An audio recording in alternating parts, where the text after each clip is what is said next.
ওয়ালাইকুম রহমতুল্লাহ। ওয়ালাইকুম আসসালাম রহমতুল্লাহ। কেউ যদি তার জন্মদিনে বিজাতীয় সংস্কৃতি অনুসরণ না করে জন্মদিন উপলক্ষে সিয়াম রাখে, তবে কি তা বিদআত হবে নাকি? জন্মদিন উপলক্ষে সিয়াম রাখাও তো বিজাতীয় কাজ, বুঝেন নাই? জন্মদিন উপলক্ষে সিয়াম রাখাও বিজাতীয় কাজ, কারণ এটা দিবস কেন্দ্রিক। আর ইসলাম কোনো দিবস কেন্দ্রিক না। যদি দিবস পালিত হইতো তাহলে মোহাম্মদ রসুল্লাহর জন্ম দিবস পালিত হইতো না?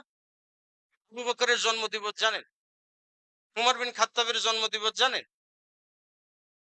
অন্যান্য সাহাবা ইকরামগণদের জন্ম দিবস জানেন? আপনার খোলাফায়ে রাশিদিনদের জন্ম দিবস আপনি জানেন না, কিন্তু আপনার কাছে বড়দিন আসলো কোত্থেকে?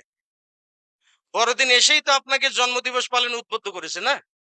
বড়দিন আসার আগে কিন্তু জন্মদিবস পালন করতে আপনি আগ্রহী হন নাই। তো বড়দিন কাদের? তাহলে ওরা আপনাকে ওই সার্ভিসটাই দিয়েছে। তোর মাথার ভিতরে ওইটাই, বিজাতীয় কালচার চর্চা না করলাম, সিয়াম রাখলাম, ওই দিনে সিয়াম আপনি রাখবেন কেন? কারণ কি, বিজাতীয় কালচারটাকে আপনি ঘুরিয়ে পেঁচিয়ে করতে যাচ্ছেন। মানে আহদাসা ফি আমরিনা হাযা মা লাইসা মিনহু ফাহুয়া রাদ্দুন। তাই না? যে ব্যক্তি শরীয়তে এমন কিছু চালু করলো যেটা আমার অন্তর্ভুক্ত নয়, সেটাই বিদআত। তো রাসূল সাল্লাল্লাহু আলাইহি ওয়াসাল্লাম জীবনে জন্মদিবস পালন করেন নাই, সাহাবা ইকরামগণও পালন করেন নাই, আপনিও পালন করতে পারবেন না। সাহাবা ইকরামগণ নবী সাল্লাল্লাহু আলাইহি ওয়াসাল্লামের জন্মদিবস কোনোদিন পালনই করেন নাই। আর 500 বছর পরে নাসারাদের দেখা কপি করেছে কারা? শিয়ারা। তুমি খেলাফতকালে সর্বপ্রথম জন্মদিবস পালন করেছে, দেখছে যে ঈদ মিলাদুল মাসিহ, অর্থাৎ মাসিহ আলাই তথা যীশু খ্রিস্টের জন্মদিবস পালন হচ্ছে। শিয়া শাসকরা দেখলো যে আমরা তাহলে মোহাম্মদের জন্মদিবস কেন পালন করবো না, ওরা করতে বলে আমরাও করবো, তারাও লেগে গেল। মানে এখন যেটা নারীবাদীরা করছে, ওরা যদি ল্যাংটা হয়ে থাকে তো আমরাও থাকবো, ওরাও মানুষ আমরাও মানুষ, এইরকম করেই তো এসছে।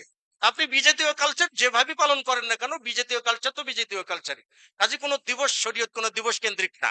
রাসূল সাল্লাল্লাহু আলাইহি ওয়াসাল্লামের উপর আয়াত নাযিল হয়েছে, আল ইয়াউমা আকমালতু লাকুম দীনাকুম। ইহুদিরা উমর বিন খাত্তাবকে বলছিল যে আপনাদের মাঝে একটা আয়াত নাযিল হয়েছে, ওইটা যদি আমাদের মধ্যে নাযিল হতো আমরা ঈদের দিন বানিয়ে নিতাম।